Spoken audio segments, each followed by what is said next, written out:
कल रात ही सीएम योगी ने महाकुंभ में भीड़ को मैनेज करने के लिए 5 बड़े बदलाव करने के आदेश दिए। पहला कि मेला क्षेत्र को पूरी तरह नो व्हीकल जोन घोषित कर दिया।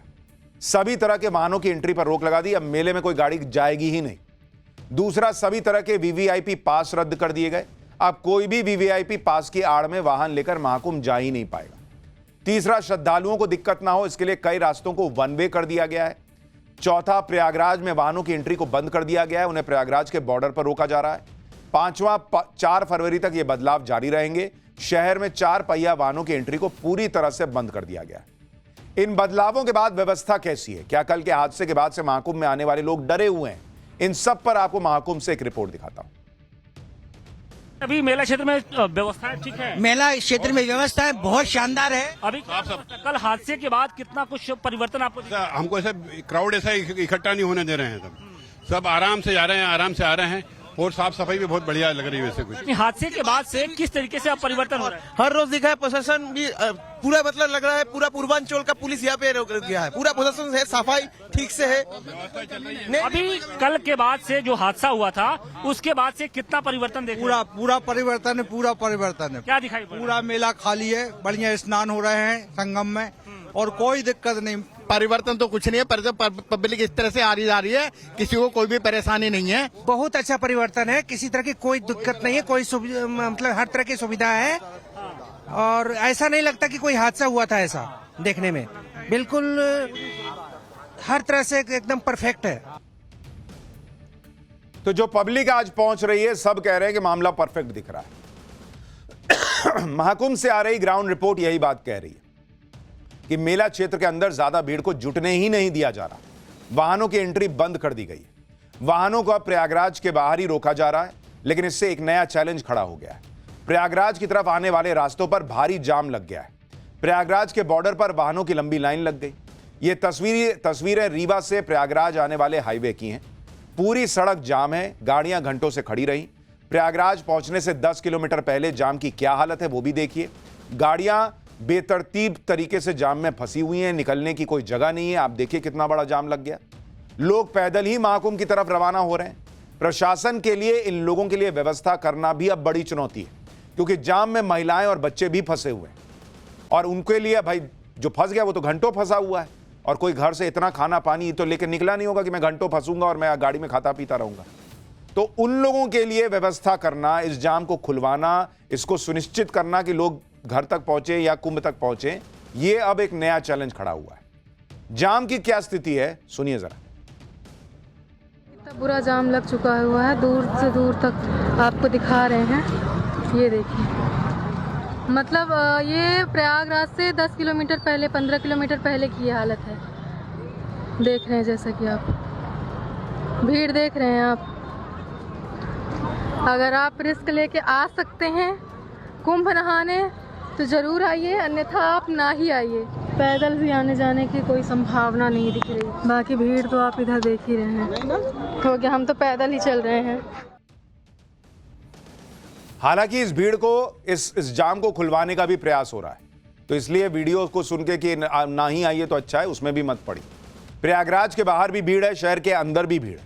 प्रयागराज की तरफ आने वाली गाड़ियों के लिए शहर के बाहर होल्डिंग एरिया बनाया गया है। एक भी गाड़ी शहर में प्रवेश नहीं कर रही है।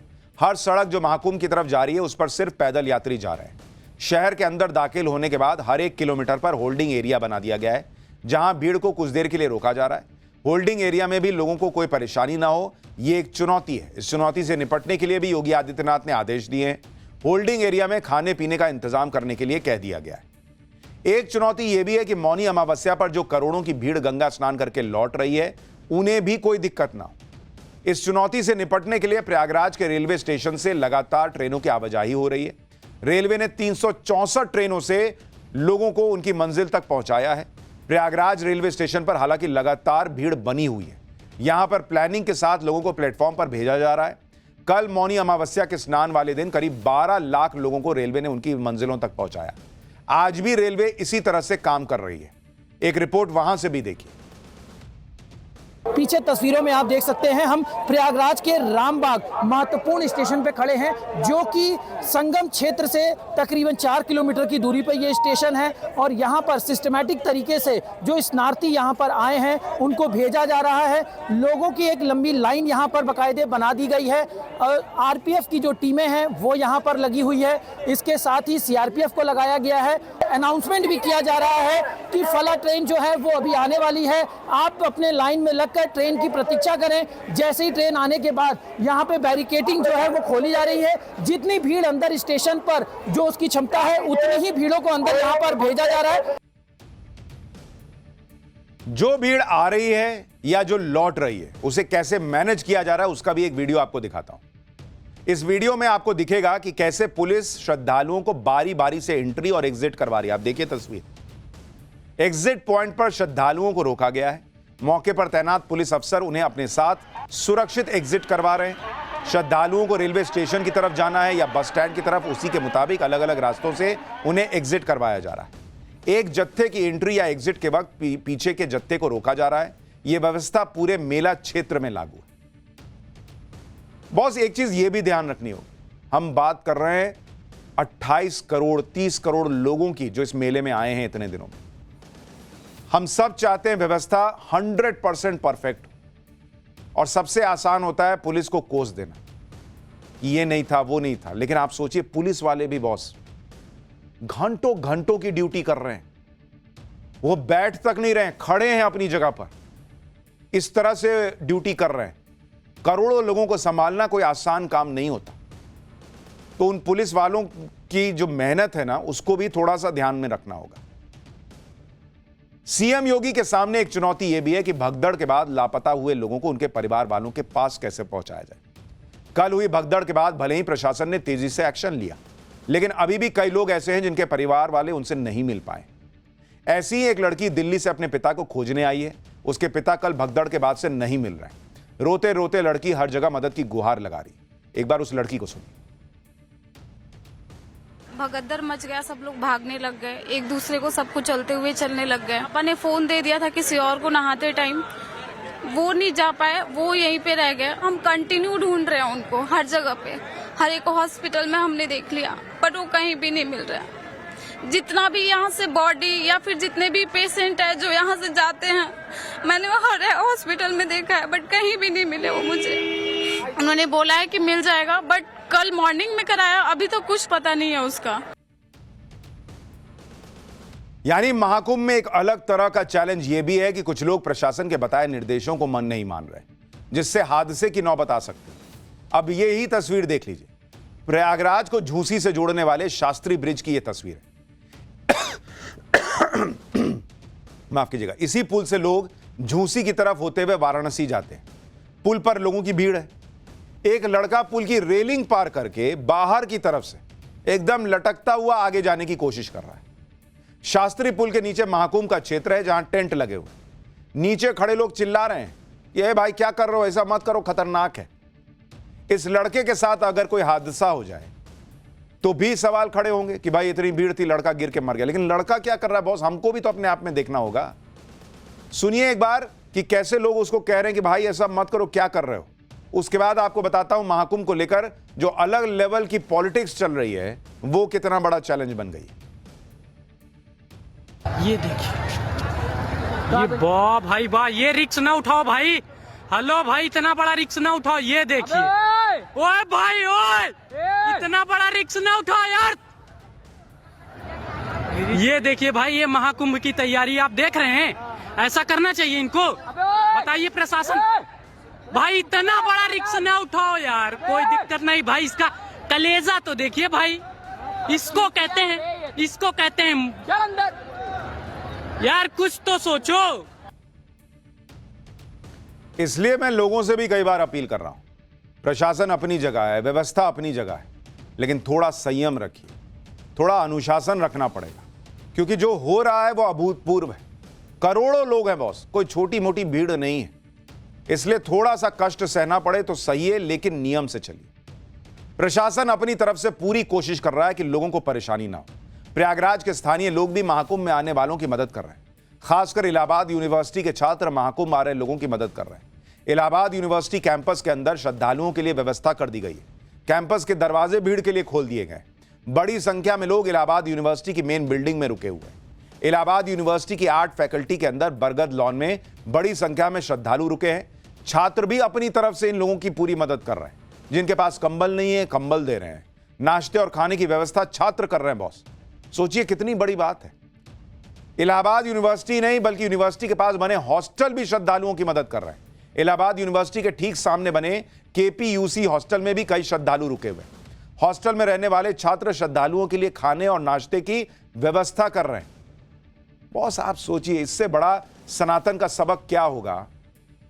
कोई जात पात नहीं है, कौन कहां का है, कहां से आ रहा है, कोई फर्क नहीं पड़ता। बॉस, लोग एक दूसरे की मदद कर रहे हैं। यह है प्रयागराज का जज्बा। यह है महाकुंभ से सबसे बड़ी सबक। लोगों को मुसीबत में देखकर फौरन मदद के लिए हर कोई आगे आ रहा। इलाहाबाद यूनिवर्सिटी में वैसे बिना आईडी कार्ड के एंट्री नहीं मिलती, लेकिन संकट के समय में इलाहाबाद यूनिवर्सिटी के गेट श्रद्धालुओं के लिए खोल दिए गए। इलाहाबाद यूनिवर्सिटी के छात्र अनाउंसमेंट भी कर रहे हैं। लोगों को बस और रेलवे स्टेशन की भीड़ के बारे में बता रहे हैं। लोगों को इलाहाबाद यूनिवर्सिटी कैंपस में भेज रहे हैं जहां रहने और खाने की व्यवस्था की गई है। सुनिए एक बार। आप सभी श्रद्धालुओं से निवेदन है, आप लोग विश्वविद्यालय कैंपस के सामने जाइए। आप लोगों को खाने पीने और रहने की व्यवस्था की गई है। सभी बस स्टॉप और स्टेशन फुल हो चुके हैं। जैसे ही खाली होगा आप लोग दोबारा भेजा जाएगा वहां तक। अभी सभी बस स्टॉप और स्टेशन पर क्राउड बहुत ज्यादा हो गया है। उसको कंट्रोल करने के लिए आप लोग कभी यहाँ आराम करिए। आप लोग खाने पीने और रहने की व्यवस्था की गई है। ये सामने विश्वविद्यालय कैंपस है, इसी में जाइए, आप लोग आराम करिए। खाने इन चुनौतियों के बीच एक चुनौती यह भी है कि महाकुंभ को लेकर राजनीति हो रही है। उससे मोदी योगी कैसे निपटेंगे, इसका प्रयास हो रहा है। क्योंकि आज जब बजट को लेकर सर्वदलीय बैठक बुलाई गई तो उसमें भी महाकुंभ में हुए हादसे का मुद्दा विपक्ष ने उठाया। सपा की तरफ से आरोप लगाया गया कि राजनीतिक पर्यटन की वजह से हादसा हुआ। कांग्रेस की तरफ से भी आरोप लगाया गया कि सिर्फ बीजेपी के वीवीआईपीज के लिए पूरी व्यवस्था बीजेपी कर रही थी। आरजेडी की तरफ से कहा गया कि सरकार का पूरा ध्यान पब्लिसिटी पर था। विपक्ष की तरफ से संसद में महाकुंभ हादसे पर चर्चा की मांग की गई। सरकार की तरफ से कहा गया कि वो हर मुद्दे पर चर्चा के लिए तैयार है। महाकुंभ में हादसे पर जो राजनीति हो रही है, उस राजनीति में कुछ नेता तो हद पार कर चुके हैं। जैसे समाजवादी पार्टी नेता रामगोपाल यादव, वो भगदड़ पर बात करते करते मुद्दे से इतना भटक गए कि ये सवाल उठाने लगे कि महाकुंभ नाम आया कहां से, अमृत स्नान का नाम आया कहां से। सुनिए जरा रामगोपाल यादव की भाषा सुनिए। किसी भी धर्म ग्रंथ में कहीं भी महाकुंभ का नाम नहीं।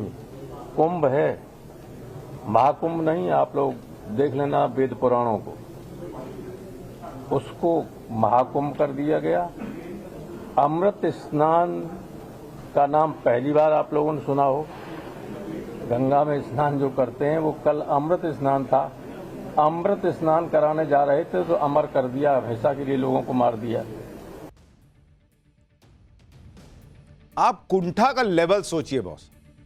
गंगा स्नान को अमृत स्नान बोल दिया तो कोई पाप हो गया क्या?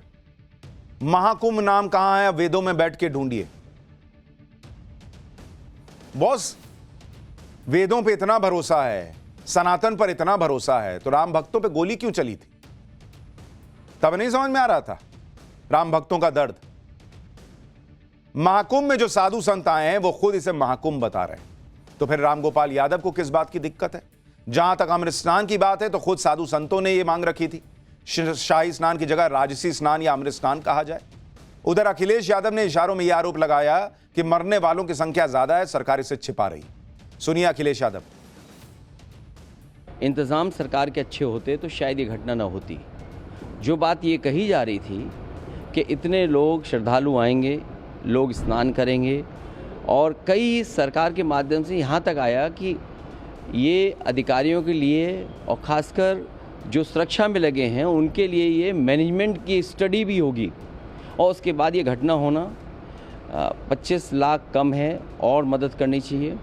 साथ ही साथ उन सब की सूची जारी करनी चाहिए जिन श्रद्धालुओं की मृत्यु हुई है या वो श्रद्धालु जो लापता हैं, क्योंकि आशंका बहुत है, लोगों में कन्फ्यूज़न है। तो वो आशंका तभी दूर होगी जब सरकार पूरी की पूरी सूची जारी कर देगी। महाकुंभ में व्यवस्थाओं को लेकर अखिलेश लगातार सवाल उठा रहे हैं। आज अखिलेश ने एक वीडियो शेयर किया जिसमें दिख रहा है कि महाकुंभ में कुछ लोग खाना बना रहे हैं, अचानक पुलिस खाने में मिट्टी डाल देती। अखिलेश यादव ने लिखा कि महाकुंभ में फंसे लोगों के लिए बन रहे खाने में राजनीतिक विद्वेष के कारण मिट्टी डाली गई।